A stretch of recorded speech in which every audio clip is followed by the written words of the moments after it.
এখন আমরা নিউটনের দ্বিতীয় গতিসূত্রের আলোচনায় যাব। তার আগে আমরা দেখে নিই রৈখিক ভরবেগ বা লিনিয়ার মোমেন্টাম কাকে বলে। একটি বস্তুর ভরবেগ বা রৈখিক ভরবেগ বলতে বোঝায় যে তার ভর ও বেগের সমন্বয়ে যে গতির সৃষ্টি হয়। বস্তুর ভর যদি এম হয় এবং বেগ যদি ভি হয়, তার লিনিয়ার মোমেন্টাম পি সমান এম ভি। এবং linear momentum is a vector quantity, এর ডাইরেকশান কোন দিকে? In the direction of the velocity of the body. এখন দেখো P equals to M V, যদি ভি কনস্ট্যান্ট হয়, স্থির বেগে একটা বস্তু চলে, তাহলে P is proportional to M. তাহলে পি ভার্সেস এম যে লেখচিত্র হবে, মূল বিন্দুগামী সরল রেখা হবে। এম তো আর ঋণাত্মক হয় না, তাই ফার্স্ট কোয়াড্রান্টে হলো। নেক্সট হচ্ছে P equals to M V. এবার যদি এম কনস্ট্যান্ট হয়, তাহলে P is proportional to V. তাহলে পি ভার্সেস ভি লেখচিত্রও হবে মূল বিন্দুগামী সরল রেখা। কিন্তু যদি তোমার পি কনস্ট্যান্ট হয়ে যায়, যেহেতু পি সমান এম ভি, তাহলে এম এবং ভি এর গুণফল হবে ধ্রুবক। তাহলে এম ভি এর গুণফল যদি ধ্রুবক হয়, তাহলে ভি ভার্সেস এম লেখচিত্র হবে রেক্ট্যাঙ্গুলার হাইপারবোলা বা সমপরাবৃত্ত। সমপরাবৃত্ত, ভি এর মান কমলে এম এর মান বাড়বে, এম এর মান বাড়লে ভি এর মান কমবে। তাহলে ভি কমলে এম বাড়ছে, এখানে শেষ পর্যন্ত অক্ষের সমান্তরাল রেখা হবে, এখানে ওয়াই অক্ষের সমান্তরাল, আর নিচের দিকে এক্স অক্ষের সমান্তরাল সরল রেখা হবে। সুতরাং এইখানেতে আমরা যে কার্ভটা পাবো সেটা রেক্ট্যাঙ্গুলার হাইপারবোলা টাইপের। এবার সেকেন্ড লজ অফ মোশন কি বলে? যে কোনো বস্তুর ভরবেগের পরিবর্তনের হার বস্তুটির উপর প্রযুক্ত বলের সমানুপাতিক, এবং বল যেদিকে প্রযুক্ত হয় ভরবেগের পরিবর্তনও সেই দিকেই ঘটে। তাহলে কোনো বস্তুর ভরবেগ, লিনিয়ার মোমেন্টাম, রৈখিক ভরবেগ, পি ইকুয়ালস টু তো তোমরা জানো এমভি, এবং এর দিক হচ্ছে in the direction of the velocity of the body. এবার বলছি বস্তু ভরবেগের পরিবর্তনের হার, মানে ডিডিটি অফ এমভি। কি বলছে? যে বস্তুর ভরবেগের পরিবর্তনের হার প্রযুক্ত বল এফ এর সঙ্গে সমানুপাতিক।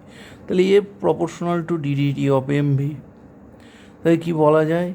F equals to K into, এখান থেকে বলতে পারি K into D D T of M V. তো এখানে যদি এম কনস্ট্যান্ট হয়, this equal to K into M into D V D T. তা দেখো এখানেতে আমরা কি বললাম? এম ভরে বস্তু ভি বেগে যাচ্ছিল, তার লিনিয়ার মোমেন্টাম এম ভি, তার পরিবর্তনের হার ডিডিটি অফ এম ভি। এটাই প্রযুক্ত বল যদি এফ এক্সটার্নাল ফোর্স কাজ করে, F proportional to D D T of M V equals to K D D T, K into D D T of M V equals to K M into D V D T, যদি M constant হয়, এটা আমরা ধরে নিই। তাহলে দেখো, তাহলে এফ ইকুয়ালস টু কী দাঁড়ালো? এফ সমান সমান কী দাঁড়ালো? কে ইন্টু এম ইন্টু এ হলো অ্যাক্সিলারেশান, এ হলো এখানে কিন্তু অ্যাক্সিলারেশান। এবার দেখো, যদি আমি ম্যাগনিচিউড নিয়ে বলি, এম ওয়ান, যদি এর ম্যাগনিচিউড ওয়ান হয় এবং তখন যদি এফ ওয়ান হয়, তা দেখো সবাই ওয়ান হলে কে ওয়ান। তার মানে একক ভরের বস্তুর উপর যে বল একক ত্বরণ সৃষ্টি করে, একক ত্বরণ মানে এ ওয়ান, যে বল একক ত্বরণ সৃষ্টি করে, সেই ক্ষেত্রে এফকে যদি ওয়ান বলি, তাকেই যদি একক বল বলি, তাহলে সবাই ওয়ান হলে কে ওয়ান। তাহলে এফ ইকুয়ালস টু এম এ। এই সমীকরণকেই বলা হচ্ছে বস্তুর গতীয় সমীকরণ, ইকুয়েশন অফ মোশন। এই ইকুয়েশন অফ মোশন গতির ক্ষেত্রে খুবই গুরুত্বপূর্ণ। দেখো, যদি একাধিক বল কাজ করে, তাহলে এফটা কি? এফ হচ্ছে সামেশন অফ এফ আই, অর্থাৎ যে বলগুলো কাজ করছে তাদের লব্ধি হলো এফ, সমান এম ইন্টু এ হলো কি? অ্যাক্সিলারেশান। তাহলে দেখো এফ ইকুয়ালস টু এম এ, এটা একটা ভেক্টর ইকুয়েশন। কি বলে? যে রেজাল্ট্যান্ট ফোর্স যেদিকে কাজ করে, অ্যাক্সিলারেশনও সেদিকে কাজ করবে। এখন আমরা একটু আলোচনা করে দেখি এ ইকুয়ালস টু কি আবার যেন ডিভিডিটি। তাই দেখো, এই যে আমি এখানে তাহলে লিখতে পারি এফ সমান সমান এম, এ মানে কি? ডিভিডিটি। দেখো তাহলে এখান থেকে ডিভি সমান কত? F by M D T. তাই এখানে তো আমি ইন্টিগ্রেশন করলে বস্তুর বেগ পেতে পারি, যে কোনো মুহূর্তের বেগ এই ইকুয়েশন থেকে পেয়ে গেলাম, এম ডিভিডিটি থেকে ভি পেয়ে গেলাম। ভি মানে তো আবার ডিএস ডিটি। ফার্দার ইন্টিগ্রেশন করলে ভি থেকে ভি সমান ডিএস ডিটি, তাহলে ডিএস সমান সমান ভি ডিটি। এখান থেকে ইন্টিগ্রেশন করলে এস কেমন তা পেতে পারি। এবার দেখো এই যে বল, এই বলটাকে আবার তিনভাবে ভাগ করতে পারি, তিনটে ডাইরেকশানে, F X, F Y, F Z. X অক্ষ, ওয়াই অক্ষ এবং জেড অক্ষ বরাবর বলের কম্পোনেন্ট নিতে পারি, এবং প্রত্যেকটা অক্ষ বরাবর যদি আমার ত্বরণ যথাক্রমে A X, A Y, A Z হয়, তাহলে আমি কী লিখতে পারি? এফ এক্স সমান M into A X, F Y সমান কী লিখতে পারি? M into A Y, F Z সমান কী লিখতে পারি? M into A Z. তাহলে প্রত্যেকটা অক্ষ বরাবর আমার ত্বরণ বেরোতে পারে। সিমিলারলি যে কোনো দিক বরাবর আমি ওই যে এ সমান ডিভিডিটি করে ইন্টিগ্রেশন করে যে কোনো দিক বরাবর ভেলোসিটি পেতে পারি, V X, V Y, V Z. Similarly বিভিন্ন অক্ষ বরাবর বস্তুর ডিসপ্লেসমেন্ট পেতে পারি, ভি সমান ডিএক্স ডিটি করে ইন্টিগ্রেশন করলে এক্স ওয়াই জেড পেতে পারি। এগুলোকে যদি আমি টি দিয়ে পাই, তাহলে তাদের ইকুয়েশন থেকে টিকে সরিয়ে দিলে বস্তুর যে সঞ্চার পথ, যে সেটা সরল রেখায় যাবে, না বৃত্তে যাবে, না উপবৃত্তে যাবে, না প্যারাবোলা ক্রিয়েট করবে, কীরকম সঞ্চার পথ দেবে তা জানা যায়। তাহলে দেখো এই যে এফ সমান এম এ, এই ইকুয়েশনটা কিন্তু অনেক কথার শুরুর কথা। অর্থাৎ যে কোনো গতিকে যখন আমি বিশ্লেষণ করতে যাচ্ছি, তখন আমি এই ইকুয়েশন থেকে যদি শুরু করি, প্রথমে অ্যাক্সিলারেশন পেতে পারি, এবং অ্যাক্সিলারেশন শুধু একটা ডাইরেকশানে না, এক্স ওয়াই জেড সব কটা ডাইরেকশানে পেতে পারি। অ্যাক্সিলারেশন এ সমান সমান আবার ডিভিডিটি বসালে সেখান থেকে ভি পেতে পারি। Similarly V X, V Y, V Z তিনটে অক্ষ বরাবর ভেলোসিটি পেতে পারি।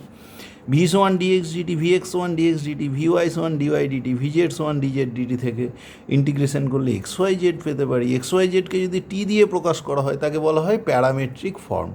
এই ইকুয়েশন থেকে যদি আমি টিকে এলিমিনেট করতে পারি, তাহলে এক্স ওয়াইয়ের মধ্যে বা এক্স ওয়াই জেডের মধ্যে রিলেশান পেতে পারি। সেখান থেকে বস্তুর যে সঞ্চার পথ, বস্তু কীরকম পথে যাচ্ছে, বস্তুর যে লোকাস সেটা পেতে পারি, সেটা স্ট্রেট লাইন পেতে পারি এক্স ওয়াই লিনিয়ার পাওয়ারে থাকলে।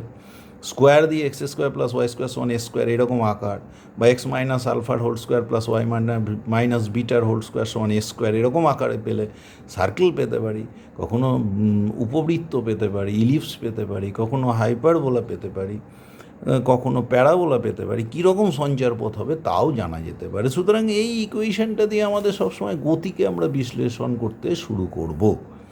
এবার হচ্ছে ডেফিনেশন অফ ফোর্স বিভিন্ন পদ্ধতিতে, যেমন ধরো এফ সমান সমান এম এ, এবং এটা একটা ভেক্টর ইকুয়েশান। কি বলে? এর রেজাল্ট্যান্ট ফোর্স যেদিকে, অ্যাক্সিলারেশনও সেদিকে। এখান থেকে সিজিএস পদ্ধতিতে বলের একক ডাইন পেতে পারি। এক ডাইন মানে 1 গ্রাম ইন্টু, দেখো বলের একক ডাইন বসালাম, ভরের সিজিএস একক গ্রাম, অ্যাক্সিলারেশন সিজিএস একক 1 সেন্টিমিটার প্রতি সেকেন্ড স্কোয়ার। কিন্তু দেখো এফ সমান এম এ বলেই দিচ্ছে যেদিকে বল প্রযুক্ত হচ্ছে ত্বরণও সেদিকে। তাহলে এক ডাইন বল কাকে বলবো? এক ডাইন বল হলে এমন স্থির মানের বল, কনস্ট্যান্ট ফোর্স, যা 1 গ্রাম ভরের বস্তুতে কাজ করে প্রযুক্ত বলের দিকে 1 সেন্টিমিটার প্রতি সেকেন্ড স্কোয়ার ত্বরণ সৃষ্টি করে। তাহলে এক ডাইন সমান কি বলা যায়? এক ডাইন সমান বলা যায় 1 gram into 1 centimetre per second square. তাহলে এসআই কী হবে? বলের একক নিউটন সমান 1 K G into 1 metre per second square. তার মানে যে স্থির মানের বল, যে কনস্ট্যান্ট অ্যামাউন্টের ফোর্স 1 কেজি ভরের বস্তুতে প্রযুক্ত হয়ে প্রযুক্ত বলের দিকে 1 মিটার পার সেকেন্ড স্কোয়ার ত্বরণ সৃষ্টি করে। 1 কেজি মানে কত গ্রাম? 10³ গ্রাম। 1 মিটার প্রতি সেকেন্ড স্কোয়ার মানে 10² সেন্টিমিটার প্রতি সেকেন্ড স্কোয়ার। 10³ ইন্টু 10² মানে 10⁵ গ্রাম সেন্টিমিটার প্রতি সেকেন্ড স্কোয়ার মানে ডাইন। তার মানে 1 নিউটন সমান 10⁵ ডাইন। এটাই হলো বলের এসআই একক এবং সিজিএস এককের মধ্যে সম্পর্ক, তোমরা নিচু ক্লাসেই দেখেছো। তাহলে 1 নিউটন সমান 10⁵ ডাইন। আর এটা বলেছি এফ ইকুয়ালস টু এম এ, এটা একটা ভেক্টর ইকুয়েশন। এফটা কি? যে বলগুলো কাজ করছে তাদের লব্ধি। এটা কি? Total acceleration. এবং অ্যাক্সিলারেশন কোন দিকে হবে? এফ যেদিকে, লব্ধি বল যেদিকে কাজ করবে বস্তুতে ত্বরণও সেদিকে সৃষ্টি হবে। নেক্সট পেজে আমরা যাওয়ার চেষ্টা করি। এবার কি পাচ্ছি দেখা যাক কোন জায়গায় আসা যাচ্ছে। কি বলছে? Gravitational unit. দেখো এম ডব্লিউ সমান সমান এমজি। এম ভরের বস্তুকে পৃথিবী যে বলে টানে সেটা হলো এমজি। দেখো তুমি এখানে এফ সমান এম এ, তাহলে এফের জায়গা নিল কে? ডাব্লু। ওয়েট, ফোর্স অবশ্যই এম, এমের জায়গায় এম, এর জায়গা নিল জি। তাহলে সিজিএস পদ্ধতিতে একক কি? 1 গ্রাম ওয়েট। তার মানে 1 গ্রাম ভরের বস্তুর ওজন, এম ভরের বস্তুর ওজন এমজি, তুমি দেখেছো। তাহলে 1 গ্রাম ভরের বস্তুর ওজন 1 ইন্টু জি, তার মানে 1 গ্রাম ওয়েট সমান সমান 1 ইন্টু জি ডাইন। জিটা কি সিজিএসের জি, সিজিএসের জি মানে 981 ডাইন। তাহলে 1 গ্রাম ভার কাকে বলবে? 1 গ্রাম ভরের বস্তুর যে ভার, 1 গ্রাম ভরের বস্তুর যে ওজন, ওজন মানে সেই বল যে বল দিয়ে পৃথিবী কোনো বস্তুকে নিজের কেন্দ্রের দিকে আকর্ষণ করে। তাহলে 1 গ্রাম ভরের বস্তুকে পৃথিবী যে বল দিয়ে নিজের কেন্দ্রের দিকে আকর্ষণ করে তাই হলো 1 গ্রাম ভার, এবং 1 গ্রাম ভার সমান 981 ডাইন। এসআই এককটা কি? Kilogram wait. 1 কিলোগ্রাম ওয়েট মানে 1 কিলোগ্রাম ভরের বস্তুকে পৃথিবী যে বল দিয়ে নিজের কেন্দ্রের দিকে আকর্ষণ করে। তাহলে 1 কেজি ইন্টু জি, এসআইয়ের জি এত নিউটন হয়ে যাবে। কেজি ইন্টু জি এর একক হবে মিটার প্রতি সেকেন্ড স্কোয়ার। তার মানে জি মানে 9.81, kilogram metre per second square মানে নিউটন। 1 কিলোগ্রাম ওয়েট সমান 9.81 নিউটন।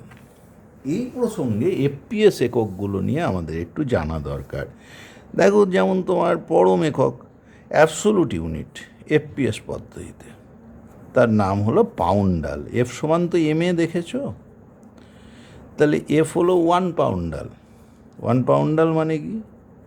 1 পাউন্ডাল মানে এম কী হবে? 1 পাউন্ড। আর এ কী হবে? 1 ফিট পার সেকেন্ড স্কোয়ার। তার মানে 1 পাউন্ড ভরের বস্তুতে প্রযুক্ত বলের দিকে 1 ফিট পার সেকেন্ড স্কোয়ার ত্বরণ সৃষ্টি করতে যে পরিমাণ বল প্রয়োগ করতে হয় তাই হলো 1 পাউন্ডাল। 1 পাউন্ড মানে কত গ্রাম? 453.6 গ্রাম। 1 ফিট মানে কত সেন্টিমিটার? 30.48, এটা সেন্টিমিটার প্রতি সেকেন্ড স্কোয়ার, সমান প্রায় 13,825 গ্রাম সেন্টিমিটার প্রতি সেকেন্ড স্কোয়ার মানে ডাইন। তাহলে এফপিএস পদ্ধতিতে বলের একক হলো পরম একক, অ্যাবসোলিউট ইউনিট হলো পাউন্ডাল। 1 পাউন্ডাল মানে 1 পাউন্ড ভরের বস্তুতে 1 ফিট পার সেকেন্ড স্কোয়ার ত্বরণ সৃষ্টি করতে যে পরিমাণ বল প্রয়োগ করতে হয়। 1 পাউন্ড মানে 453.6 গ্রাম, আর 1 ফুট মানে 12 ইঞ্চি। 1 ইঞ্চি মানে কত? 12 ইঞ্চি, তার 1 ইঞ্চি মানে 2.54 সেন্টিমিটার। তাহলে 12 ইঞ্চি মানে কত হলো? 30.48 সেন্টিমিটার। এই মানটা বসিয়ে দিলাম আমি, তাহলে গুণ করলে হলো প্রায় 13,825 ডাইন। তাহলে 1 পাউন্ডাল সমান 13,825 ডাইন। একইভাবে গ্র্যাভিটেশনাল ইউনিটে সিজিএস একক তুমি কী পেয়েছো? গ্রাম ভার, গ্রাম ওয়েট। এসআই একক কী পেয়েছো? Kilogram wait. তাহলে এফপিএস একক কী হবে? Pound wait. পাউন্ড ওয়েট মানে 1 পাউন্ড ভরের বস্তুকে পৃথিবী যে বল দিয়ে নিজের কেন্দ্রের দিকে আকর্ষণ করে, ডাব্লু সমান এমজি। তাহলে এম যদি 1 পাউন্ড হয়, এফপিএসে জি এর মান 32.2 ফিট পার সেকেন্ড স্কোয়ার। তাহলে দেখো 1 pound weight equals to M হলো 1 pound, G 32.2 pound into feet per second square মানেই পাউন্ডাল। তাহলে 1 পাউন্ড ওয়েট সমান 32.2 পাউন্ডাল। তাহলে দেখো গ্র্যাভিটেশনাল ইউনিট 1 গ্রাম ওয়েট সিজিএসে, তাহলে সেই পদ্ধতির জি মানে 981, সেখানের অ্যাবসোলিউট ইউনিট ডাইন। তাহলে 1 gram weight equals to 981 dyne. 1 kilogram weight FPS এই এসআই ইউনিট, সেই পদ্ধতির জি 9.81 নিউটন। এফপিএস একক কী হবে? 1 পাউন্ড ওয়েট সমান এফপিএসের জি 32.2, পরম একক কি? পাউন্ডাল। তাহলে 1 পাউন্ড ওয়েট সমান 32.2 পাউন্ডাল। এইভাবে আমরা খুব সহজে মনে রাখতে পারি। এবার consequence of second law of motion, দ্বিতীয় যে গতিসূত্র জানলাম আমরা, তার থেকে কি কি সিদ্ধান্তে আসতে পারি, কি কি সুবিধে আমরা পেতে পারি, কি কি কনক্লুশন ড্র করা যায় সেটা দেখা যাক। প্রথম দেখো, আমরা দেখেছি এফ সমান কত দেখেছি? K1 হলে ডিডিটি অফ এমভি, এটা আমরা দেখেছি। এক কথায় বলি এফ সমান এম এ সমান কত? এ সমান V minus you by T. আমরা কিন্তু ভেক্টর ইকুয়েশন দিয়ে লিখছি, এখন হায়ার সেকেন্ডারি লেভেল অবশ্যই ভেক্টর ফর্মে লেখা আমাদের উচিত। এফ যদি 0 হয়ে যায় এফের মান, তাই দেখো ভি মাইনাস ইউ সমান 0, তাহলে ভি সমান সমান ইউ। যদি ইউ 0 হতো, বস্তু স্থির থাকলে ভিও 0, তার মানে স্থির বস্তু চিরকাল স্থির থাকবে। আর যদি ইউ নন জিরো হয় তাহলে ভিও নন জিরো হবে, তার মানে বস্তু সমবেগে চলতে থাকবে। এটাই তো ফার্স্ট লর কথা। বস্তু যে গতির অবস্থায় আছে সেই অবস্থাতেই চলতে থাকবে। যদি এফ জিরো হয়, মানে নেট এক্সটার্নাল ফোর্স যদি জিরো হয়, বাইরে থেকে যদি এক্সটার্নাল ফোর্স যদি কাজ না করে, বাইরে থেকে বল যদি কাজ না করে, নেট এক্সটার্নাল ফোর্স জিরো হয়, স্থির বস্তু চিরকাল স্থির থাকবে, U equals to V equals to zero. আর যদি বস্তু গতিশীল হয়, V not equals to zero, U not equals to zero হবে, but V equals to U, তার মানে সমবেগে চলতে থাকবে। F equals to M A. এইখান থেকে কি বলছি, এই যে অ্যাক্সিলারেশন ঘটছে তার দায়ীকে এক্সটার্নাল ফোর্স জিরো হলে অ্যাক্সিলারেশন জিরো হবে। সুতরাং অ্যাক্সিলারেশন সৃষ্টি করতে গেলে আমাদের একটা নেট এক্সটার্নাল ফোর্স প্রয়োগ করতে হবে।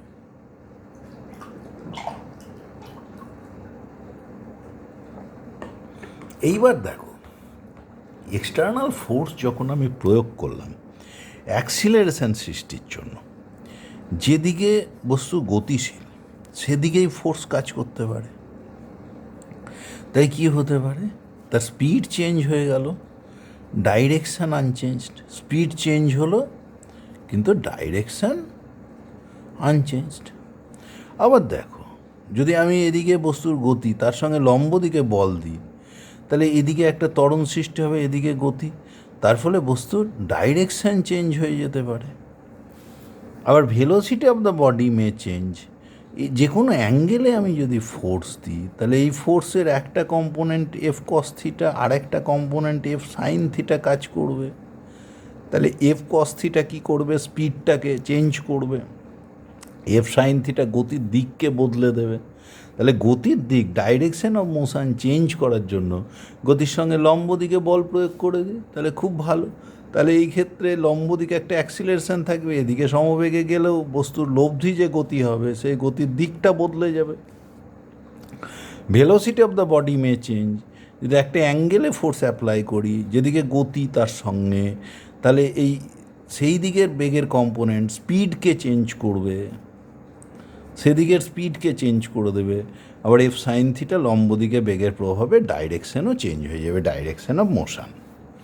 এইবার দেখো আমরা কি পেয়েছি অ্যাকচুয়ালি, এফ সমান সমান কী পেয়েছি, ডিডিটি অফ এম ভি। এই টার্মটাকে ভেঙে লিখলে কি হয় বলো তো। দেখো, এম আগে constant, M D V D T plus V ডিএমডিটি, দুটো টার্মের যোগফল।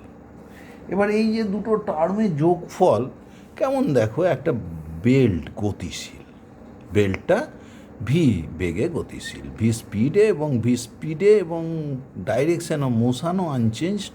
তার মানে V equals to constant, velocity equals to constant. তাহলে দেখো তো ডিভিডিটি কত, ডিভিডিটি তো জিরো। এই বেল্টে বালি পড়ছে এম কেজি পার সেকেন্ড হারে। তাহলে বলছে গতিকে যদি বজায় রাখতে হয়, in order to maintain the motion, কতটা ফোর্স কাজ করবে। দেখো এফ সমান তাহলে দুটো factor, M D V D T plus V D M D T. দেখো এখানে ডিভিডিটি কিন্তু আমরা দেখে নিয়েছি জিরো, তাহলে ফার্স্ট টার্মটা কত, জিরো। তাহলে সেকেন্ড টার্মে ভি থাকলো, ডিএমডিটিতেও বলেছি এম কেজি পার সেকেন্ড, তাহলে এম ভি। তাহলে এফের মানটা তো এম ভি এর সঙ্গে সমান হয়ে যাচ্ছে।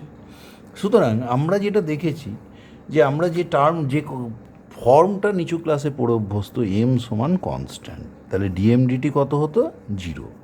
ডিএমডিটি যদি জিরো হতো তাহলে আমি লিখতাম এফ সমান এম ডিভিডিটি। তার মানে কী হতো, ডিভিডিটি মানে এ মানে অ্যাক্সিলারেশন, তাহলে এফ সমান এম এ। কিন্তু কখন, যদি বস্তুর ভর, মাস অফ দ্য বডি যদি কনস্ট্যান্ট হতো, মাস যদি ভ্যারিয়েবল হয়, দুটো টার্মের যোগফল এম ডিভিডিটি প্লাস ভি ডিএমডিটি। এখানে যেমন বেল্টটা কী হচ্ছিল, সেম ভেলোসিটিতে মুভ করছে, তাই ডিভিডিটি জিরো। তাহলে এফ সমান কত হয়ে গেল, ভি ডিএমডিটি। আর ডিএমডিটিটাই বলেছে এম কেজি পার সেকেন্ড। তাহলে যে ফোর্স লাগলো গতিকে মেনটেন করতে, এম ইন্টু ভি এর সঙ্গে সেটা সমান। নেক্সট পেজে যাওয়া যাক এবারে। দেখো এফ সমান এম এ, এখান থেকে আরেকটা কথায় আসি, mass is the measure of inertia. ধরো কতগুলো বডি আছে যাদের মাস ডিফারেন্ট, কিন্তু তাদের সেম অ্যামাউন্টের ফোর্স প্রয়োগ করেছি, এফ কনস্ট্যান্ট। তা দেখো এ ইকুয়ালস টু তো এফ বাই এম, এফ যদি কনস্ট্যান্ট হয় এ সমানুপাতি 1/m। তার মানে এ মাসের সঙ্গে অ্যাক্সিলারেশন মাসের সঙ্গে ইনভার্সলি প্রপোর্শনাল। তাহলে মাস যদি স্মল হয় তাহলে অ্যাক্সিলারেশন কী হবে? লার্জ। অ্যাক্সিলারেশন লার্জ, তার মানে কম ভরের বস্তুতে সহজেই ত্বরণ সৃষ্টি করা যাচ্ছে। আর এম যদি লার্জ হয়, মাস যদি লার্জার হয়, বড় মাস হয়, বুঝতে পারছো, মাস বড় হলে অ্যাক্সিলারেশন এ স্মল, তার মানে বস্তুর গতিকে ধরে রাখার ক্ষমতা বেশি, তার মানে তাতে ত্বরণ কম হবে। তার মানে যে বস্তুর ভর যত বেশি তার গতিকে ধরে রাখার প্রবণতা তত বেশি, তার মানে তার ইনার্সিয়া বেশি। তাই বলা হয় mass is the measure of inertia of a body. Mass হলো ইনার্সিয়া বা গতিকে ধরে রাখার প্রবণতাকে প্রকাশ করে। একটা বেশি ভারী যদি বস্তু নাও তার ইনার্সিয়া বেশি, কম ভারী বস্তুর ইনার্সিয়া কম। যেমন ধরো তোমাদের একটা ছোট্ট উদাহরণ দিয়ে, একটা খেলনা গাড়ি আছে, খেলনা গাড়িতে একটা স্ট্যান্ড আছে, স্ট্যান্ডের সঙ্গে দড়ি দিয়ে বেঁধে দিয়েছো, কিন্তু এই দণ্ডটা কিন্তু ঘুরতে পারবে। এদিকে একটা ভার দিয়েছো, এদিকে আর একটা ভার। এ ধরো ভারী বস্তু, বি ধরো হালকা বস্তু। এই অবস্থায় গাড়িটাকে হঠাৎ করে ছেড়ে দিয়ে চলতে শুরু করলে কি হবে? দেখো, এক্ষেত্রে ভারী বস্তুটা পিছিয়ে যাবে, হালকা বস্তুটা সামনে চলে আসবে। কেন জানো? ভারী বস্তু তার জাড্য বেশি, ভরই হলো বলেছি জাড্যের পরিমাপ, তাহলে ভারীর বস্তুর জাড্য বেশি, তাহলে সে স্থির ছিল, স্থির থাকতে চাইবে। তাই হালকা বস্তুটা কী হবে? তার জাড্য কম, সে সামনের দিকে চলে আসবে। আর ভারী বস্তু তার গতিকে ধরে রাখতে চাইছিল, স্থির ছিল, স্থির অবস্থা বজায় রাখতে চাইবে, তাই সে পিছনের দিকে চলে যাবে। আর হালকা বস্তু কিন্তু সামনে চলে আসবে। অন্যদিকে দেখো, এই গাড়িটাই যখন চলছে এই অবস্থায় যদি থামিয়ে দাও কী হবে? তখন কিন্তু ভারী বস্তুটা সামনে চলে যাবে, হালকাটা পিছনে। কেন? দেখো, চলছে মানে কি ছিল? গতিজাড্য ছিল। জাড্য কার উপর নির্ভর করে? ভরের উপরে। ভারী বস্তুর তাহলে জাড্য বেশি, তাহলে তার গতিকে ধরে রাখার প্রবণতা বেশি, তাই সে সামনের দিকে চলে যাবে, হালকা বস্তু কিন্তু পিছিয়ে যাবে। এইবার হচ্ছে impulse of a force. Impulse of a force, কোনো বস্তুর উপর একটা স্থির মানের বল এফ কাজ করছে, টি সময় ধরে বলটা কাজ করলে এফ ইন্টু টি, এটাকে বলা হয় ইম্পালস অফ এ ফোর্স। তার মানে এটা হলো বলের ঘাত। স্থির মানের বল নির্দিষ্ট সময় ধরে কাজ করছে। Impulse of a force, it is a vector quantity. এর দিক কোন দিকে? বস্তুর উপর প্রযুক্ত বল এফের যেদিকে, বলের ঘাতেরও দিক সেদিকে। তাহলে দেখো তো এফ ইন্টু টি কত হয়? এফ ইন্টু টি যদি তুমি দেখো সমান এমভি মাইনাস এমইউ। এমভি কি? Final momentum. এমইউ কি? Initial momentum. তাহলে F into T equals to change in momentum. তার মানে ইম্পালস অফ এ ফোর্স কাকে মাপে? মোমেন্টামের চেঞ্জকে। তাহলে এর একক কী হবে? মোমেন্টামের যা একক তাই। তাহলে সিজিএস একক কি? Gram centimetre per second. SI একক কি? Kilogram metre per second. তাহলে ইম্পালসের একক সিজিএস একক গ্রাম সেমি per second, SI unit kilogram metre per second. তাহলে এর মাত্রা কী হবে? ডাইমেনশন। মোমেন্টামের যা তাই, mL(T⁻⁻1). এবার ধরো কনস্ট্যান্ট ফোর্স কাজ করছে, সময়ের সাপেক্ষে সেটা কনস্ট্যান্ট, তাহলে তার জন্য ইম্পালস কতটা? এই ধরো কোনো মুহূর্তে টাইম টি, তখন ফোর্স এফ। তাহলে এই টি সময় মোট ইম্পালস কত? এরিয়া আন্ডার দ্য কার্ভ প্রকাশ করবে এফ ইন্টু টি। তাহলে এফ ইন্টু টি সমান ইম্পালস ইকুয়ালস টু কী হবে? Equals to change in momentum. তার মানে এরিয়া আন্ডার দ্য কার্ভ, এটাই কাকে প্রকাশ করবে? Change in মোমেন্টামকে।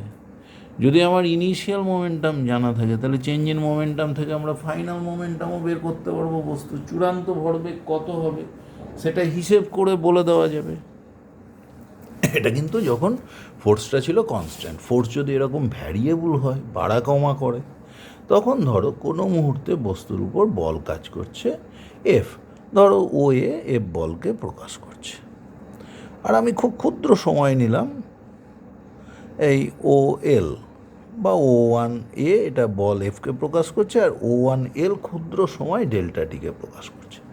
তাহলে এই সময় বলের ঘাত কত? এফ ইন্টু ডেল্টা টি। এইভাবে টোটাল সময় এইটাকে আমি ভেঙে নিতে পারি ডেল্টা T1 ডেল্টা T2 ইত্যাদি ইত্যাদি। ডেল্টা T1 যখন সময়, তখন ধরো বলটা কাজ করলো F1, তাহলে তখন বলের ঘাত কত? F1 into delta T1।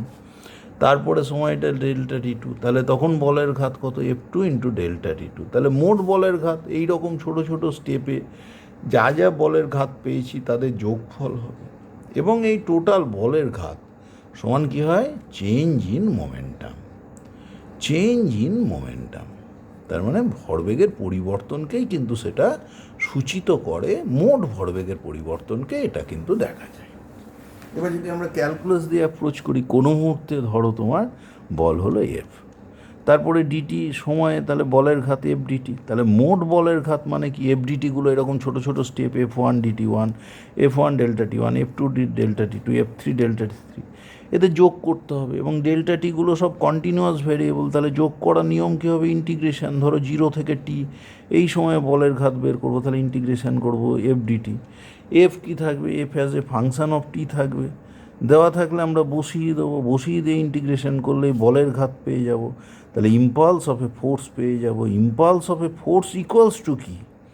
Impulse of a force তুমি যখন ক্যালকুলেট করে ফেললে ইকুয়ালস টু কিন্তু চেঞ্জ ইন মোমেন্টাম, অর্থাৎ টোটাল চেঞ্জ ইন মোমেন্টাম, মোট ভরবেগের পরিবর্তন কত, that is equals to what? That is equals to MV minus mu. এবার ম্যাথমেটিক্যালি আমি কি করে পেতে পারি? ধরো F1 বল ডেল্টা T1 সময় ধরে কাজ করছে, বস্তুর প্রথমে বেগ ছিল ইউ, এই বলের ক্রিয়া শেষে বেগ হলো U1। তারপরে কি হলো? F2 বল ডেল্টা T2 সময় ধরে কাজ করছে, বেগ U1 থেকে চেঞ্জ হয়ে U2 হলো। তারপরে F3 বল ডেল্টা T3 সময় ধরে কাজ করছে, বেগ U2 থেকে চেঞ্জ হয়ে U3 হলো। এইভাবে FN বল ডেল্টা TN সময় ধরে কাজ করছে, তখন ভরবেগ কী হলো? UN, বেগটা UN-1 থেকে হলো UN। তাহলে দেখো ভরবেগের চেঞ্জ কত? প্রথম ক্ষেত্রে MU1 মাইনাস MU, দ্বিতীয় ক্ষেত্রে ফাইনাল ভরবেগ MU2 মাইনাস MU1, তৃতীয় ক্ষেত্রে MU3 মাইনাস MU2। এইভাবে চলতে থাকছে, চলতে চলতে এখানে কী হবে? MUN minus MUN-1। কিন্তু মজা দেখো, টোটাল চেঞ্জ ইন মোমেন্টাম যদি আমি FN ডেল্টা TN এদের যদি যোগ করে দিই, দেখো যোগ করলে বাঁদিকে মজা দেখো, MU1 কেটে যাবে, MU2 কেটে যাবে, তাহলে MUN-1 আগের টার্মের সঙ্গে কেটে যাবে। এ দেখো MU3 পরের টার্মের MU3-র সঙ্গে কিন্তু কেটে যাওয়ার কথা, সবাই কেটে প্রথম টার্ম আর শেষ টার্ম থেকে যাবে। তার মানে কি?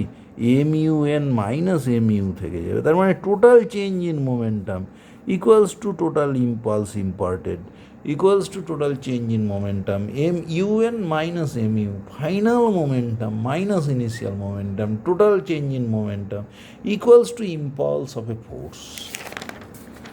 এইবার দেখো এখানে একটা কার্ভ টেনে দিয়েছে, মোমেন্টাম ভার্সেস টাইম।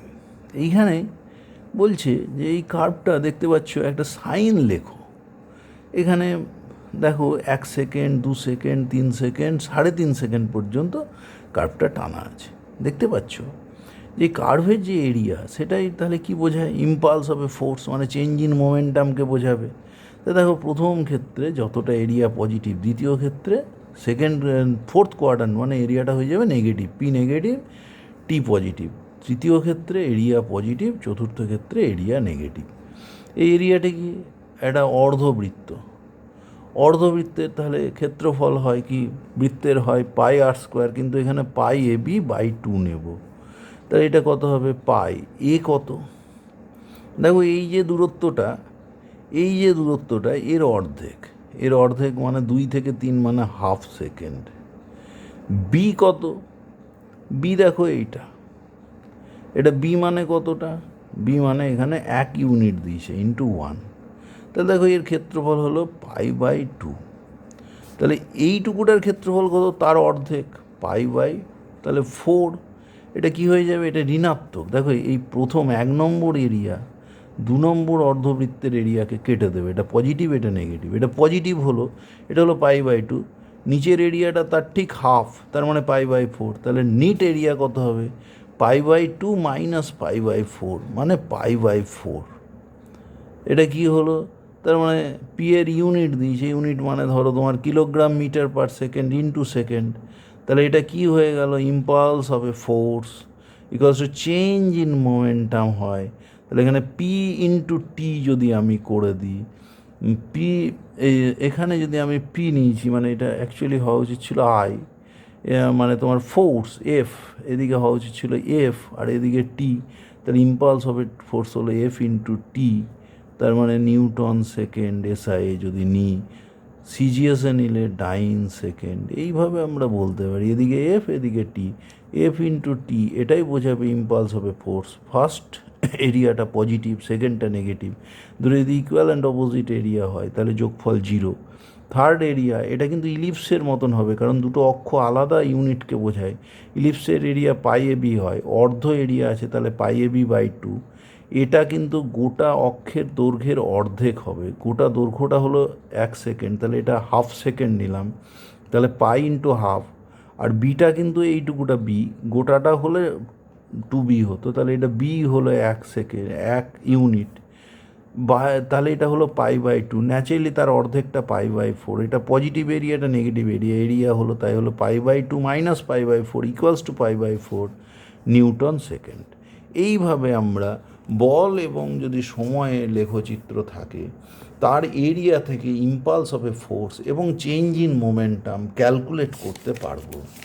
নেক্সট লেসনে যাওয়ার চেষ্টা করি আমরা এবারে। এইবারে কি দেখা যাচ্ছে দেখো, এবারে অঙ্ক দেওয়া আছে এবং প্রথম অঙ্কটি আছে ইম্পালস অফ এ ফোর্স সংক্রান্ত। এখানে কি বলছে দেখো, প্রবলেম নাম্বার 1-এ, a body of mass 5 kg is acted upon by a force F which varies as shown in the figure, then momentum gained at the end of 10 seconds. দেখো F versus T, তা তুমি বুঝতে পারছো area under the curve এফটিকে বোঝাবে, that is impulse imparted equals to change in momentum, তার মানে momentum গেন্ড। তাহলে এরিয়াটা কি মনে হচ্ছে দেখো, ট্র্যাপিজিয়াম।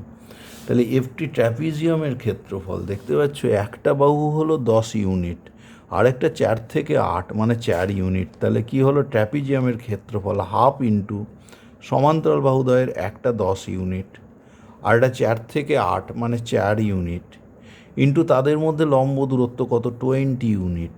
তাহলে কত হলো দেখো তো, 10, 14 into 10 140 kilogram metre per second, that is the momentum gain, 140 kilogram metre per second. এইবার দেখো সেকেন্ড প্রবলেমে কি বলছে, sand drops vertically at a rate 2 kg per second on a conveyor belt.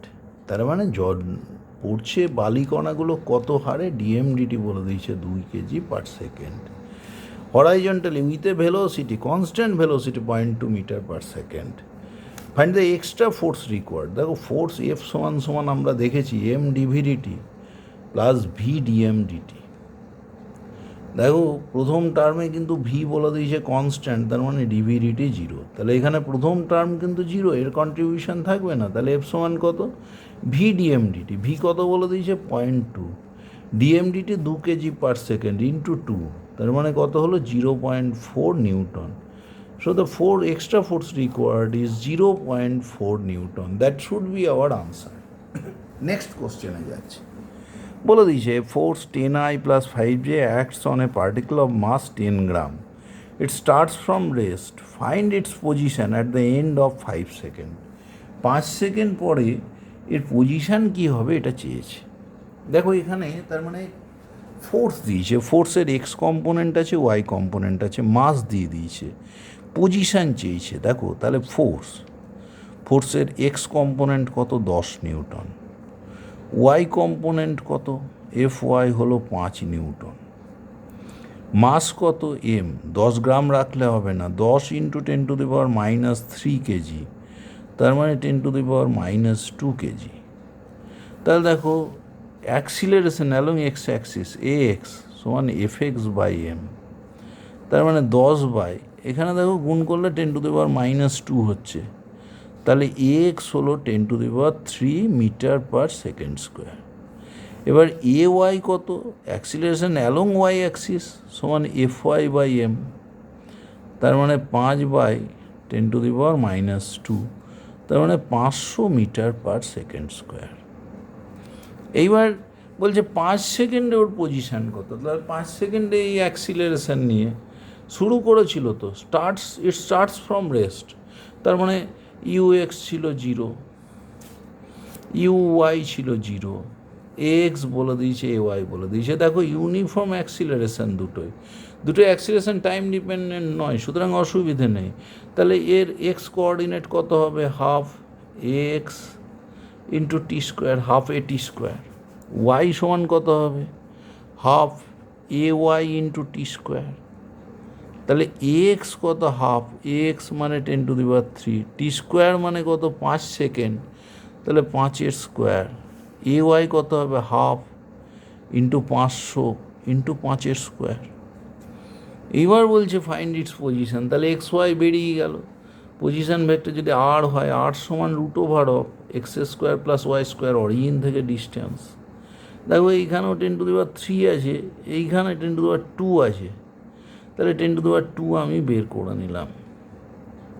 তাই কি হলো দেখো, 10⁻4 হয়েছিল স্কোয়ার করাতে, 2 বেরিয়ে গেল, তাহলে 10 থাকলো, 5 5 5 25, 5 25 125। দেখো এখানে তাহলে 5 5 25, 5 25 125 তার স্কোয়ার, x² প্লাস, দেখো এখানে 10 স্কোয়ার বেরিয়ে গেছে, 100 এটা স্কোয়ার হয়ে বেরিয়ে গেছে, মানে 5 5 25, 5 25 125 বাই 4, তাহলে 125/4 তার হোল স্কোয়ার। তাহলে দেখো এখান থেকে বেরোলো 10 স্কোয়ার ইন্টু 125ও আমি বের করে দিতে পারি, তাহলে রুটের মধ্যে থাকলো 1 + 1/16, তাহলে কত হয় 12500 ইন্টু √17/4। এত দেখো এত মিটার অরিজিন থেকে তার ডিসপ্লেসমেন্ট। তার মানে আমার যখন X component of acceleration, Y component of acceleration বেরিয়ে গেছে, uniform motion U X 0, U Y 0, X সমান কত, half A X into T square, A Y সমান কত, half A Y into T square.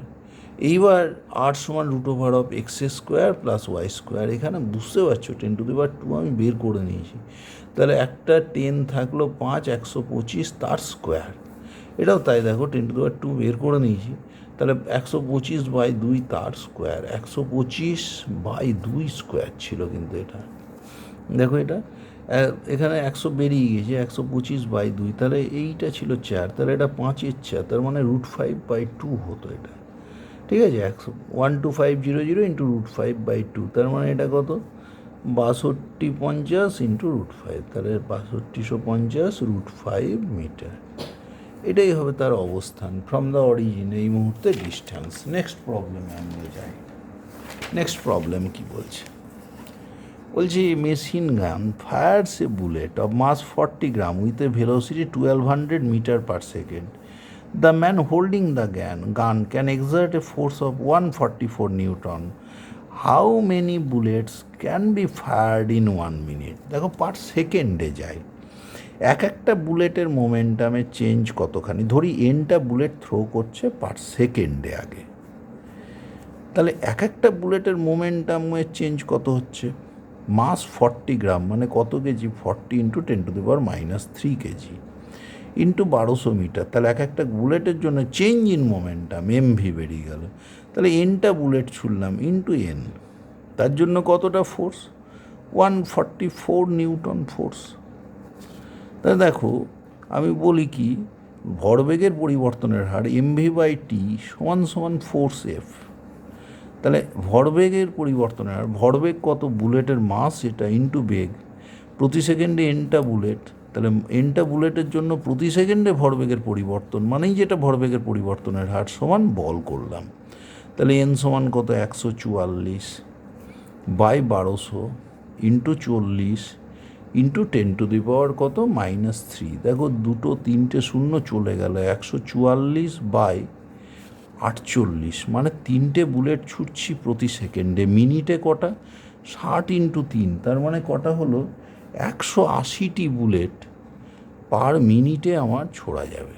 তাহলে উত্তর হবে কতগুলি?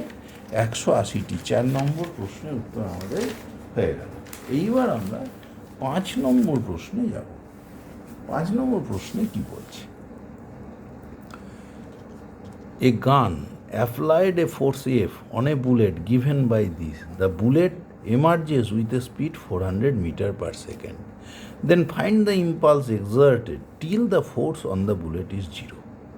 দেখো, impulse exerted I equals two তুমি জানো ইন্টিগ্রেশন এফ ডিটি। লিমিট কত? 0 to t। তাহলে টিটা বের করি। লাস্টে ফোর্স কত বলেছে? Till the force on the bullet is 0। তাহলে ফোর্স যদি 0 হয়, এফ 0 বসালে 0 সমান 100 মাইনাস 0.5 ইন্টু 10⁵ ইন্টু টি। তাহলে টি সমান কত? 100 বাই 0.5 মানে হাফ ইন্টু 10⁵, তার মানে 200 ইন্টু 10⁻⁻5 সেকেন্ড, তার মানে 2 ইন্টু 10⁻³ সেকেন্ড। তাহলে এইখানে আমাকে ইন্টিগ্রেশন করতে হবে 0 to 2 ইন্টু 10⁻³ এফের মানটা কত বলেছে? 100 minus half into 10⁵ into T, এটা এফ ইন্টু ডিটি। তাহলে দেখো কত কত হচ্ছে। 100 ইন্টু ডিটি করা, ডিটির ইন্টিগ্রেশন হলো টি, তাহলে ফার্স্ট টার্ম হলো 100t minus half into 10⁵ into t²/2। এবার লিমিট বসবে 0 to 2 ইন্টু 10⁻³ তা বসালে দেখো কত হচ্ছে? 100 into 2 into 10⁻³ minus 10⁵/4 into 4 into 10⁻⁻6। তাহলে দেখো প্রথমটা হলো কত? 200 ইন্টু 10⁻³ মানে 0.2 মাইনাস, দেখো 4 কেটে গেল, 10⁻⁻1 মানে 0.1, তাহলে 0.2 মাইনাস 0.1 তার মানে 0.1 নিউটন সেকেন্ড। এটা ইম্পালস ইম্পার্টেড। আরেকভাবেও এই অঙ্কটা করা যায়। দেখো এফ লিনিয়ারলি, এফ টি এর সঙ্গে প্রপোর্শনালি কমে যাচ্ছে, তাহলে লিনিয়ারলি ভ্যারি করছে।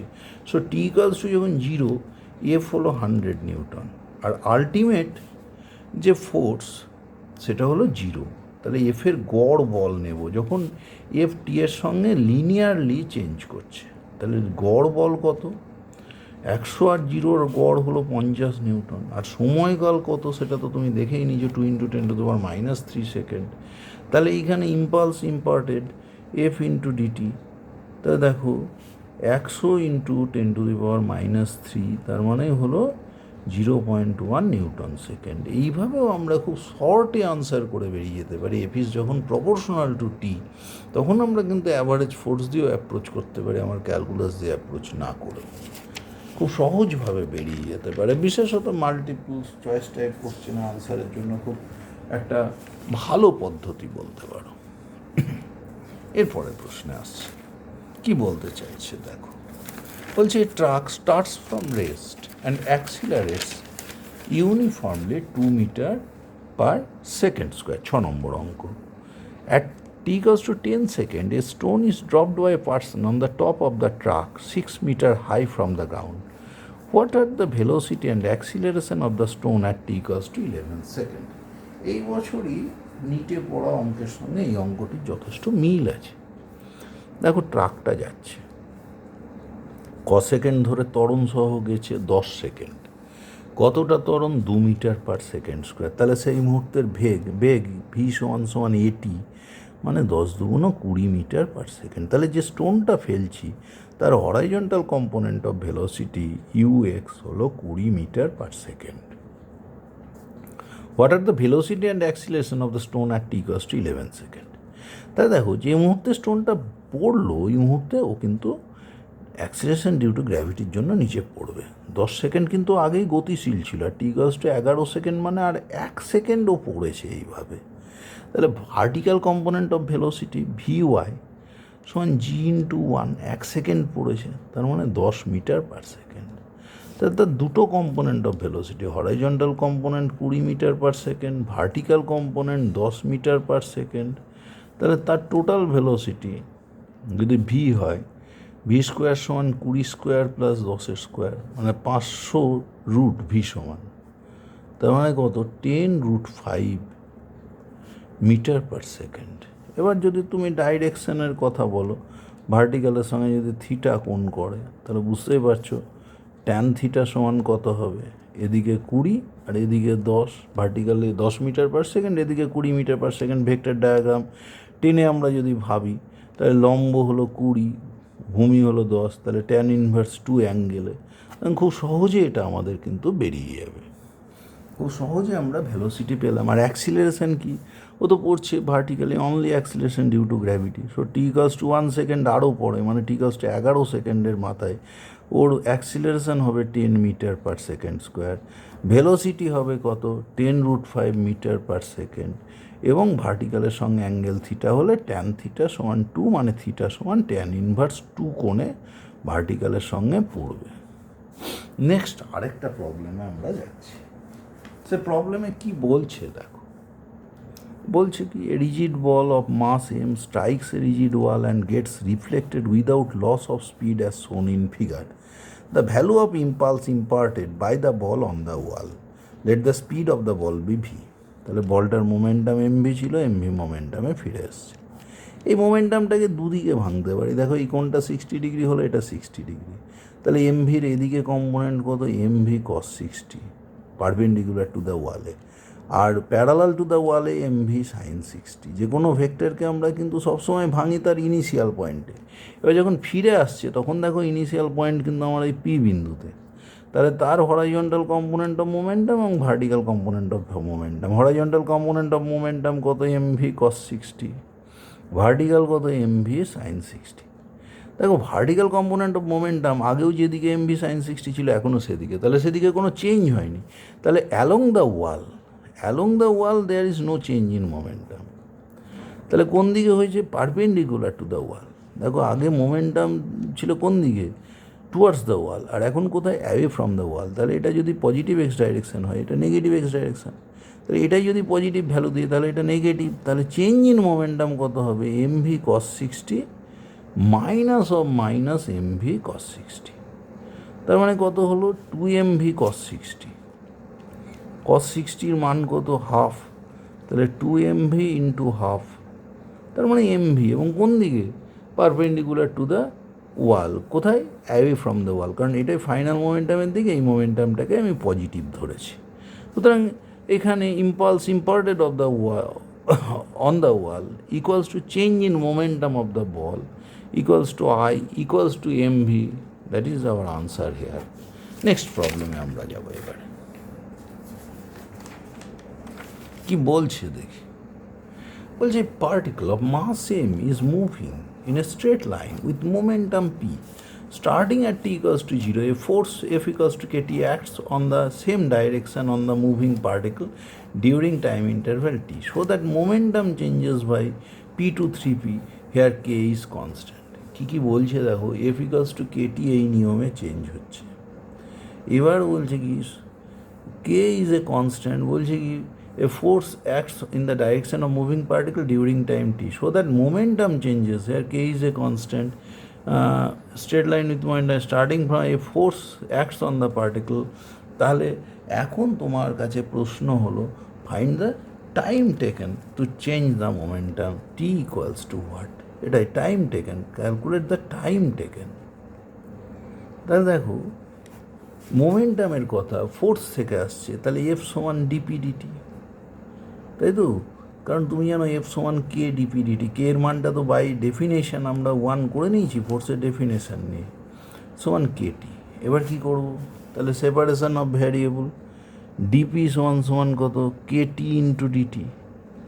এবার দেখো কি হয়েছে, সময় ইন্টারভ্যাল কত টি, তাহলে 0 to t, মোমেন্টাম চেঞ্জ হয়েছে কত, পি থেকে 3p, তাহলে p to 3p। তাহলে ডিপি যদি ইন্টিগ্রেশন আমরা করি, ডিপির ইন্টিগ্রেশন করলে কিন্তু আমরা পাবো কি, ডিপির ইন্টিগ্রেশন করলে আমরা পাবো কিন্তু পি, ডিপির ইন্টিগ্রেশন করলে পাওয়া যাবে পি। তাহলে পি এর চেঞ্জ কতখানি হচ্ছে দেখো, পি এর চেঞ্জ হচ্ছে কত, পি থেকে 3p সমান কত, কে টি ডিটি মানে t²/2, টি এর চেঞ্জ কত, 0 to t, তাহলে দেখো 3p মাইনাস পি সমান সমান কত, K into T square by two. তাহলে টি স্কোয়ার সমান সমান কত হচ্ছে, দেখো 2 দুগুণ 4, 4p বাই কে। তাহলে টি সমান কত, 2 into root over of P by K, কারণ 4-এর রুট করলে 2 বেরিয়ে এলো, রুট পি বাই কে। এর পরের অঙ্কে যায়, এই অঙ্কটি এবছর নিটে পড়েছে। A ball of mass 0.15 kg is dropped from a height 10 meters, strikes the ground and rebounds to the same height. Find the magnitude of impulse imparted to the ball. দেখো, impulse imparted to the ball equals to change of its momentum. একটা উচ্চতা থেকে পড়েছে, আবার সেই উচ্চতাতেই বলটা লাফিয়ে উঠেছে। তাহলে ডিউরিং ইম্প্যাক্ট এর যা মোমেন্টাম ছিল, সেম ম্যাগনিটিউড অফ মোমেন্টামে ও কিন্তু ব্যাক করেছে। কিন্তু প্রথমে যেদিকে অ্যাপ্রোচ করছিল, পরে উল্টো দিকে গেছে। তাহলে প্রথমে অ্যাপ্রোচের সময় মোমেন্টাম মাইনাস এমভি হলে পরে plus MV, so the change in momentum MV minus MV, তার মানে হোয়াট টু এমভি।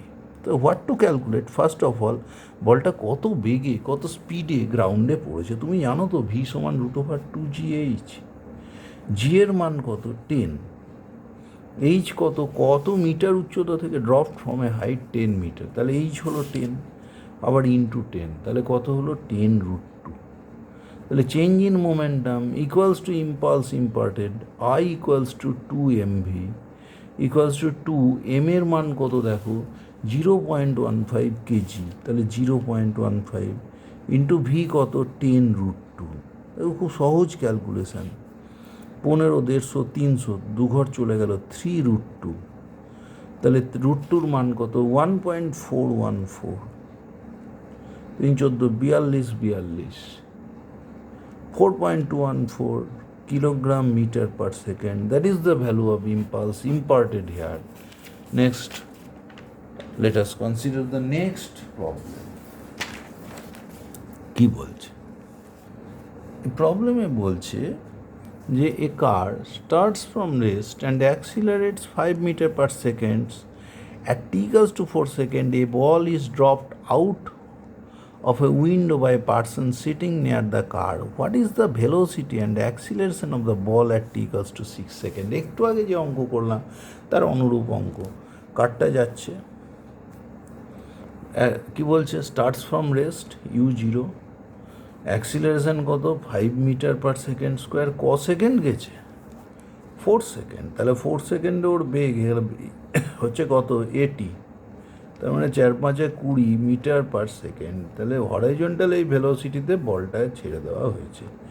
এই হরাইজন্টাল এয়ার রেজিস্ট্যান্সের কথা কিছু বলেনি, তাকে ধরার দরকার নাই। এইবার কি বলছে, find the velocity and acceleration of the ball at t equals to 6 second. তাহলে 2 সেকেন্ড ধরে ও অ্যাক্সিলারেশন ডিউ টু গ্র্যাভিটিতে পড়েছে। Vertical component of initial velocity কিন্তু 0, vy 0। তাহলে ওয়াই ডাইরেকশন ওর ভেলোসিটি কত হবে, vy সমান সমান জি ইন্টু টি।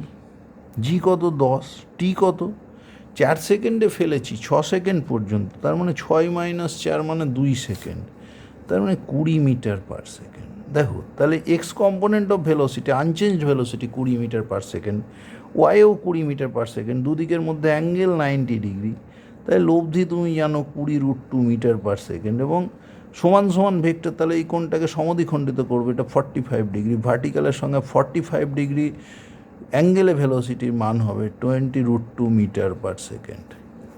অ্যাক্সিলারেশন কী হবে, ওর only vertical component of acceleration আছে, এবং g always 10 metre per second square, সুতরাং অ্যাক্সিলারেশনের ভ্যালু হবে 10 metre per second square at any moment. এবারে পরের অঙ্কে যায়, বলছে impulse varies with time t as F kg metre per second equals to 20t square minus 40t। দেখো, I varies with t as kilogram metre per second ইউনিটটা বলেছে, equals to 20t square minus 40t, তাহলে I equals two কত হলো 20t square minus 40t। বলছে the change in momentum is minimum, change in momentum equals to impulse imparted, তাহলে change in momentum minimum মানে I minimum, minimum হলে dIdt কত হবে, DIDT must be 0। তাহলে কত সেকেন্ডের মাথায় চেঞ্জ ইন মোমেন্টামটা মিনিমাম হবে এটা চেয়েছে, তাহলে ডিআইডিটি করি। 20t² মানে তার ডিফারেন্সিয়েশন করলে 40t, 40t এর ডিফারেন্সিয়েশন t এর 1, তাহলে 40 equals to 0, which implies that 40t সমান 40, তাহলে t ইকুয়ালস টু 1 সেকেন্ড। তাহলে বি হলো গিয়ে এখানে কারেক্ট আনসার। তার মানে কোশ্চেন নাম্বার আমাদের 11-এর কারেক্ট আনসার হলো বি।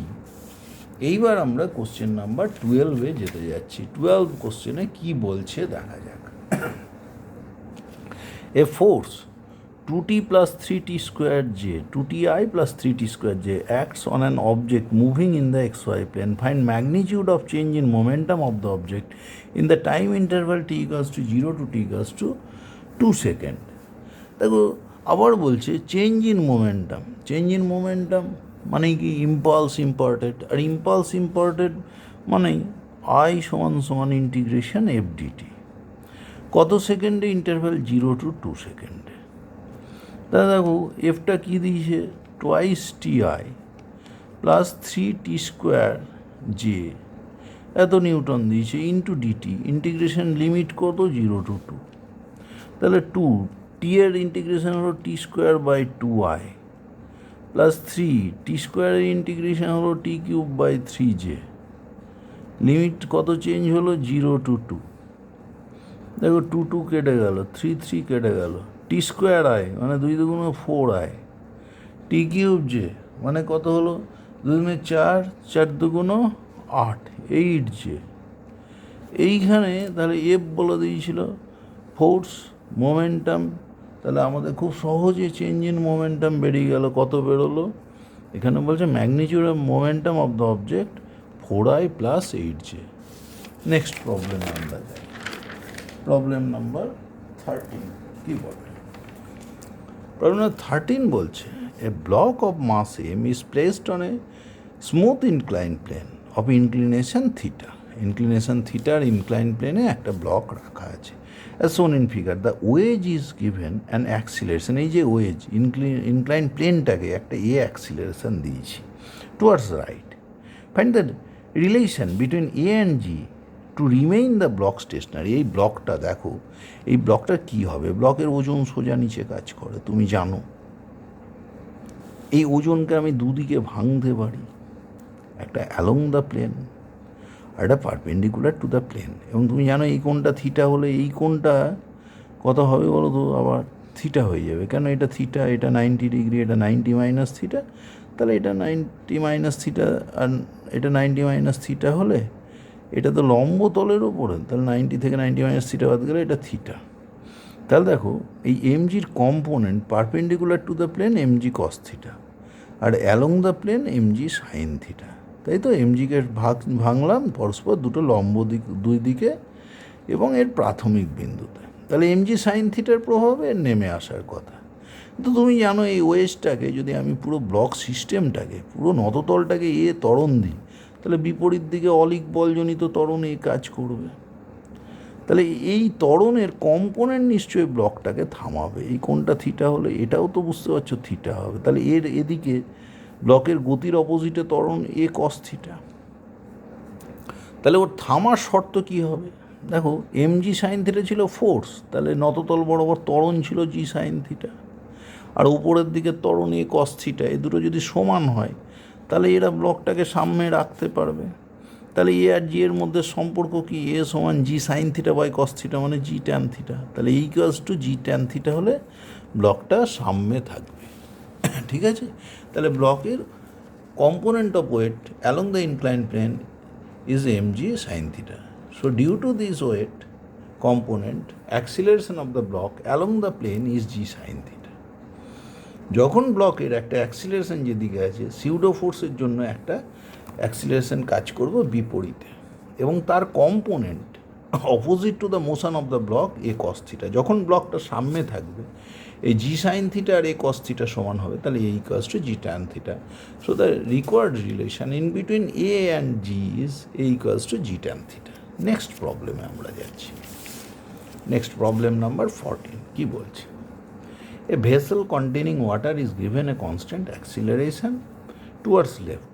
এই ধরো একটা ভেসেল, কিছুটা তরল পূর্ণ আছে, একে লেফট সাইডে আমি একটা অ্যাক্সিলারেশন দিয়েছি।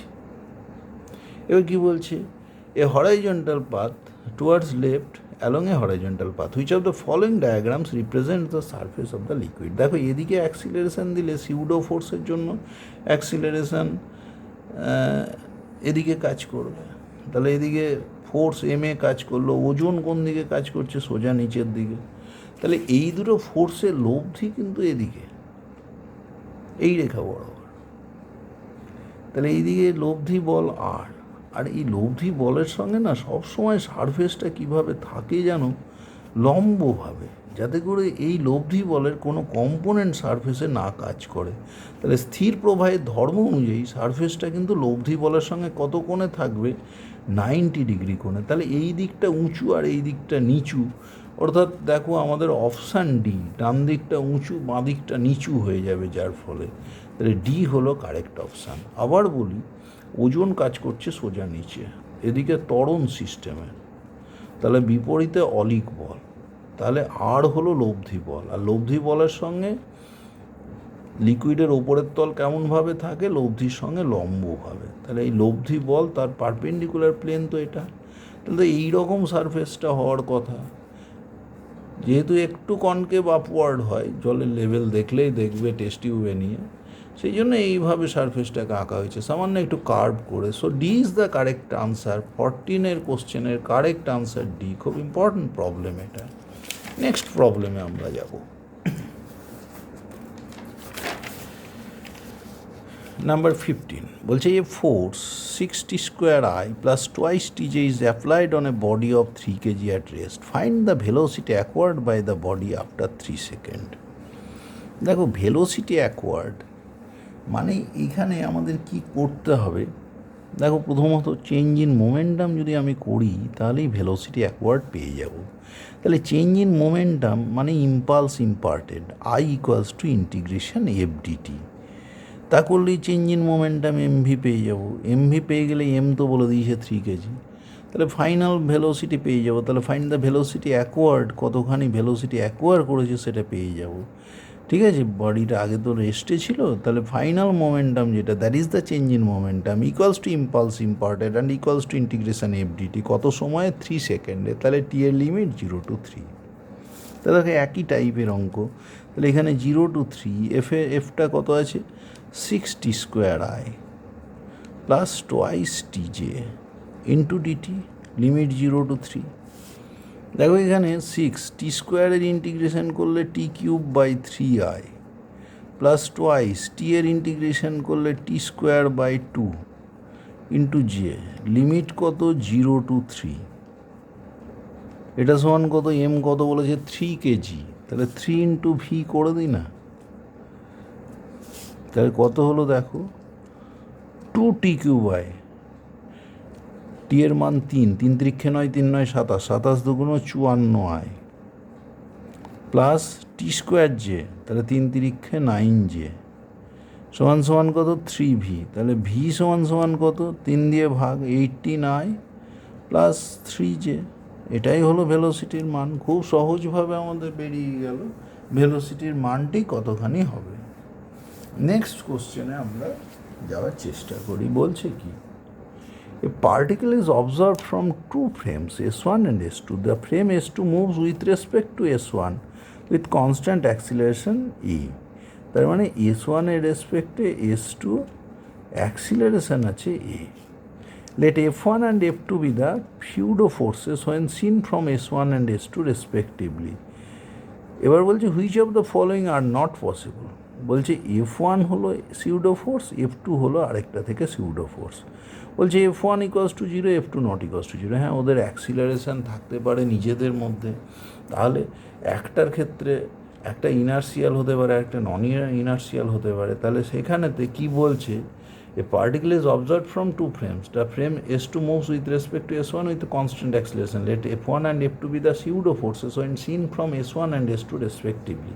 তাহলে দেখো F1 যদি ভূমির রেসপেক্টে স্থির হয়, F2 যদি অ্যাক্সিলারেটেড হয়, তার মানে S2 যদি অ্যাক্সিলারেটেড হয়, S1 যদি স্থির হয়, তাহলে S1 এ ফোর্স 0, S2 তে ফোর্স 0 নয়, এটা হতেই পারে। আবার এফ ওয়ানটাই অ্যাক্সিলারেটেড, এফ টু নন অ্যাক্সিলারেটেড, তাহলে এফ টুর ক্ষেত্রে ফোর্স জিরো হলে এফ ওয়ানে ন হতে পারে। আবার এমনও হতে পারে দুটোই অ্যাক্সিলারেটেড এবং ওদের মধ্যে একটা রিলেটিভ অ্যাক্সিলারেশন আছে, তাহলে দুটোই জিরো হতে নাই পারে। কিন্তু দুটো কিন্তু কখনোই জিরো নয়। কেন? কারণ ওদের একটা রিলেটিভ অ্যাক্সিলারেশন আছে। রিলেটিভ অ্যাক্সিলারেশন থাকলে ওদের মধ্যে কিন্তু একটা ফোর্সের মানের কিন্তু ডিফারেন্স থাকা উচিত। সুতরাং এফ ওয়ানও zero, F two zero, this is not possible. So 16-এর কারেক্ট আনসার হলো গিয়ে ডি। এবার 17 নাম্বার কোশ্চেনে আমরা যাচ্ছি। 17 নাম্বার কোশ্চেনে কি বলছে দেখো, a person says that he measures the acceleration of a particle to be non-zero while no force was acting on the particle. পার্টিকেলের উপরে কোনো কি আছে না, acceleration non-zero, measures the acceleration a not equals to 0 but force f equals to 0. বলছে he is a liar, বলছে সে মিথ্যাবাদী। তা হবে কি না দেখি। His clock might run slow, এটা তো অন্য কথা। His metre scale might have been longer than a standard স্কেলে, বলা যাবে না সেটাও। He might have used non inertial frame. হ্যাঁ, নন ইনার্সিয়াল ফ্রেমে ফোর্স যদি জিরো হয়, অ্যাক্সিলারেশন জিরো নাও হতে পারে, কারণ সেখানে সিউডো ফোর্স কিন্তু বিবেচনায় চলে আসবে, তার ফলে অ্যাক্সিলারেশন জিরো না হতেই পারে। তাহলে এইটাই correct, he might have used non inertial frame. এবারে আমরা লাস্ট পেজের আজকের আলোচনা লাস্ট পেজে যাচ্ছি। লাস্ট পেজে কি বলছে? বলছে train is moving forward with acceleration 10√3 metre per second square. একটা ট্রেন চলেছে সামনের দিকে একটা অ্যাক্সিলারেশন নিয়ে 10√3 metre per second square. A simple pendulum is hanging from the roof of the train.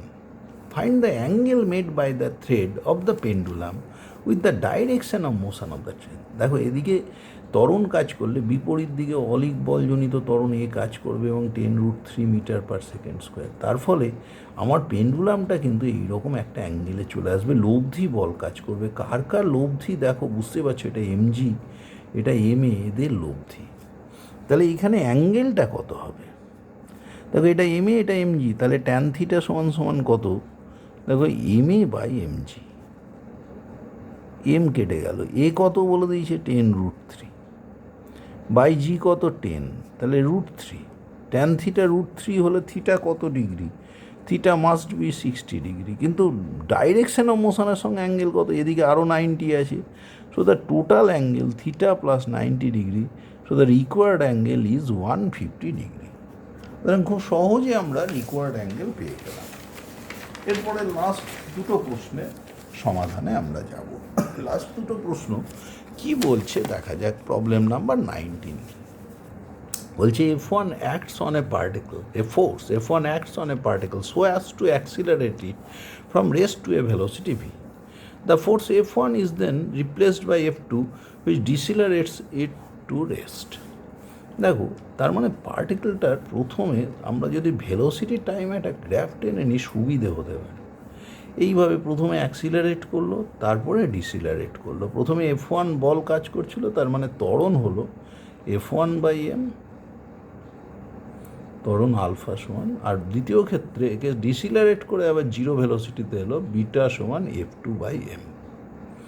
বলছে F1 must be equals to F2, F1 may be equals to F2, F1 must be equal to F2, none of this, must, may, must, none of this. এবার দেখা যাক কি দাঁড়াচ্ছে। দেখো, T1 সময় অ্যাক্সিলারেশনে আছে, T2 সময় যদি রিটার্ডেশনে যায়, ফাইনাল ভেলোসিটি এখানে ম্যাক্সিমাম ভেলোসিটি v হলে v equals to alpha 1 T1, আবার v ইকুয়ালস টু একইভাবে আমরা বলতে পারি বিটা T2। তাহলে আলফা T1 সমান বিটা T2। আলফা মানে কত? F1 by M into T1, beta কত? F2 by M into T2। তো দেখো এম এম কেটে গেল। এবার F1 F2 রিলেশান কি দেখো তো, F1 বাই F2 সমান T2 বাই T1। আচ্ছা, যদি আমার T1 সমান T2 হয়ে যায়, তাহলে F1 maybe equals to F2 হতে পারে। তাহলে মেবি ইকুয়ালস টু F2 হতে পারে, কারণ T1 T2 যদি আলাদা হয় তাহলে এরা কিন্তু আনইকুয়াল হয় স্বাভাবিক। সুতরাং মে বিটা কারেক্ট, তাহলে B F1 may be equals to F2, সুতরাং বি অপশানটা আমাদের এখানেতে কারেক্ট হবে। তাহলে 19-এর কারেক্ট অপশান হলো বি। আমাদের লাস্ট কোশ্চেন আজকের আলোচনার কোশ্চেন নাম্বার 20-তে আমরা যাই। বলছে two objects A and B are thrown upward simultaneously with the same speed, ওপরে দুটোকে ছুড়ে দিয়েছি সেম স্পিডে। The mass of A is greater than that of B. Suppose air exerts a constant and equal force of resistance on the two bodies. বলছে A will go higher than B, B will go higher than A, two bodies will reach the same height. Any of the above may happen depending on the speed with which objects are thrown. প্রথম কথা দেখো, দুজনকে কিন্তু same স্পিডে ছুড়েছি, air রেজিস্ট্যান্সও same কাজ করছে। তাই দেখো বস্তু দুটোর মধ্যে আর কি বলে দিয়েছে, সাপোজ আচ্ছা ইকুয়াল, এবার কি বলছে the mass of A is greater than B, তাহলে M A is greater than M B. এবার দেখো ওদের নিচের দিকে এম জি কাজ করছে, আরেকটা কি বলেছে same air, suppose air exerts a constant and equal force resistance, তাহলে আর কাজ করছে নিচে। তাহলে কার মন্দন কত দেখো, তাকে তার মাস দিয়ে ভাগ করতে হবে। তাহলে মন্দন সমান হলো g plus R by m. তা দেখো মন্দন কার বেশি, রিটার্ডেশন কার বেশি, যার এম দেখো স্মল, এম স্মল হলে কিন্তু রিটার্ডেশন বেশি। দেখো এম যদি স্মল হয় আর বাই এম বড়, আর তো কনস্ট্যান্ট বলেছে, তাহলে এ লার্জ, তাহলে এম যত স্মল এ লার্জ। এবার দেখো তুমি জানো যে ইউ বেগে যদি ছুরি সর্বোচ্চ উচ্চতায় কী হবে, অন্তিম বেগ 0, ইউ বেগে ছুঁড়েছি, তাহলে ভি স্কোয়ার সমান ইউ স্কোয়ার মাইনাস 2gh, তাহলে এইচ সমান কত ইউ স্কোয়ার বাই 2g, বা 2g বা জি না বলে এখানে তো অ্যাক্সিলারেশন এ বলি, ইউ স্কোয়ার বাই 2a, তাহলে H is proportional two 1/a। তাহলে যার অ্যাক্সিলারেশন বেশি তার হাইট কিন্তু কম। তাহলে দেখো অ্যাক্সিলারেশন কার বেশি, স্মলার মাসের, স্মলার মাসের অ্যাক্সিলারেশন বেশি, তাহলে তার হাইট কম। তাহলে লার্জার মাসের, লার্জার মাস যদি হয় এম লার্জ, অ্যাক্সিলারেশন কম, অ্যাক্সিলারেশন আর এইচের মধ্যে ইনভার্সলি প্রপোর্শনাল সম্পর্ক, তাহলে অ্যাক্সিলারেশন লার্জার মাসের কম, তার হাইট বেশি, so H A is greater than H B আমরা বলতে পারি। তাহলে দেখো A will go higher than B, সুতরাং এটাই আমাদের কি কারেক্ট হচ্ছে না, H A greater than H B, A will go higher than B, কারণ mass of A is greater. দেখো তুমি মাস বেশি অ্যাক্সিলারেশন কম, অ্যাক্সিলারেশন যত কম হাইট বেশি, so A will go higher than B, এটাই কিন্তু কারেক্ট অপশান। বি কিন্তু কম যাচ্ছে, so A will go higher than B, তাহলে এর জন্য হাইটটা বেশি হবে। কারণ তুমি দেখতে পাচ্ছ ইউ স্কোয়ার সমান 2GA বা 2HA, তাহলে দেখো তুমি এখানে ইউ স্কোয়ার সমান 2H, তাহলে এইচ সমান ইউ স্কোয়ার বাই 2A, এ যার কম তার এইচ বেশি, এ কম কার, এ কম হলো লার্জার মাসের, তাহলে লার্জার মাসের হাইট বেশি হবে। আমাদের বলেছে mass of A is greater than that of B, তাহলে এ বেশি উচ্চতায় উঠবে, তাহলে 20 এ হলো আমাদের কারেক্ট আনসার। এখানে আমাদের লেসন শেষ হলো।